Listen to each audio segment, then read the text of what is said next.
যে বাবরি মসজিদ নির্মাণকে কেন্দ্র করে মুর্শিদাবাদ এবং তৎসহ পার্শ্ববর্তী জেলাগুলোতে একটা ধর্মীয় ভাবাবেগের সৃষ্টি করা হয়েছিল, যে ধর্মীয় ভাবাবেগের দ্বারা ধর্মপ্রাণ মুসলমান সম্প্রদায়ের মানুষ তাদের তরফ থেকে মহান কাজে অর্থাৎ মসজিদ নির্মাণের কাজ একটা মহান কাজ মনে করে তারা যেভাবে দান ধ্যান করেছে তা সারা ভারতবর্ষের মানুষ দেখেছে।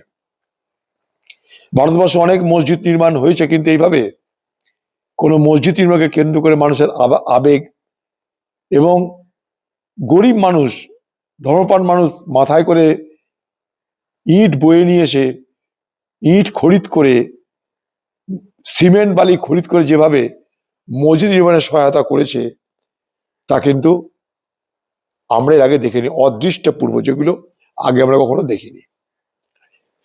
কিন্তু ক্রমশ মসজিদ নির্মাণের বিষয়টা ঘোলাটে হয়ে যাচ্ছে, ঘোলাটে হয়ে গিয়ে সেখানে ভোট চলে আসছে, কত আসনের লড়াই হবে তার প্রসঙ্গ চলে আসছে। ধীরে ধীরে মসজিদ নির্মাণের বিষয়টাকে যেন আমরা পিছিয়ে পড়ে থাকতে দেখছি, অথচ ধর্মপ্রাণ মুসলমান মানুষেরা তারা কিন্তু খুব আবেগ নিয়ে এই মসজিদ নির্মাণের পথে এগিয়েছে। তাদের জীবনে ক্ষত ছিল বাবরি মসজিদ ধ্বংসের পর, সেই ক্ষত নিরাময়ের জন্য তাদের মনে হয়েছে যে একটা সুযোগ এসছে, আমরা সেই ক্ষত নিরাময় এবং সেই সঙ্গে সঙ্গে আল্লাহ তাআলার প্রতি আমাদের শ্রদ্ধা জানিয়ে একটা মসজিদ নির্মাণ। বহু টাকা উঠছে, বহু জিনিস জমা পড়ছে, কোথায় কি হচ্ছে কি না হচ্ছে আমরা কেউ জানি না।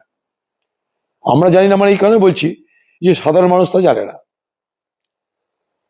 তার মধ্যে ভোটাভুটি চলে আসছে, ভোটে দাঁড়ানো চলে আসছে, নির্বাচন চলে আসছে, তার সঙ্গে আবার হঠাৎ করে পুলিশের অনুপ্রবেশ ঘটে গেল।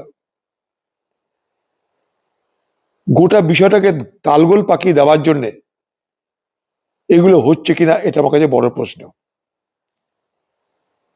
মসজিদ নির্মাণ করতে গেলে জমি চাই, জমি এখনো পাওয়া গেছে কিনা জানা নেই, জমির জন্য রেজিস্ট্রেশন চাই, মসজিদ নির্মাণের জন্য প্ল্যান চাই যে আমি এই মসজিদটা নির্মাণ করব, সেই প্ল্যান পাস হলো কিনা তাও আমরা জানি না। অথচ মসজিদ নির্মাণকে কেন্দ্র করে বাংলা জুড়ে নির্বাচনের আগে পরে ভালো মন্দ তা নিয়ে আলোচনা অব্যাহত। সেই জন্যই একটা কথা বলতে চাই যে সাধারণ মানুষের সব বিষয় জানার অধিকার আছে। সরকারি টাকায় কিন্তু মসজিদ হচ্ছে না, মানুষের টাকায় মসজিদ, তাই সাধারণ মানুষের সবকিছু জানার অধিকার আছে। সে অধিকার থেকে বলতে চাই এখন পর্যন্ত মসজিদ নির্মাণের স্ট্যাটাসটা কি, কোন জায়গায় মসজিদ নির্মাণ দাঁড়িয়ে আছে, সেটা কিন্তু আমাদের জানার অধিকার আছে, আমরা সেটা জানতে চাই। মসজিদ নির্মাণ নিয়ে রাজনীতি নয়, মসজিদ নির্মাণ নিয়ে ভোট নয়, মসজিদ নির্মাণ যেন শুধুমাত্র মসজিদ নির্মাণের জন্যই হয়, কারণ এই মসজিদ নির্মাণে মানুষের ভাবাবেগ জড়িয়ে আছে, ধর্মীয় ভাবাবেগ সেখানটায় জড়িয়ে আছে। সাধারণ মানুষের ধর্মীয় ভাবাবেগকে আঘাত দিয়ে সেখান থেকে সরে গিয়ে আমরা যদি মনে করি যে কেউ রাজনৈতিকভাবে লাভবান হবে, তা কিন্তু তারা ভুল করছে। মানুষ ধর্মীয় ভাবাবেগের দ্বারা প্রভাবিত হয়ে মসজিদ নির্মাণে সহায়তা করেছে।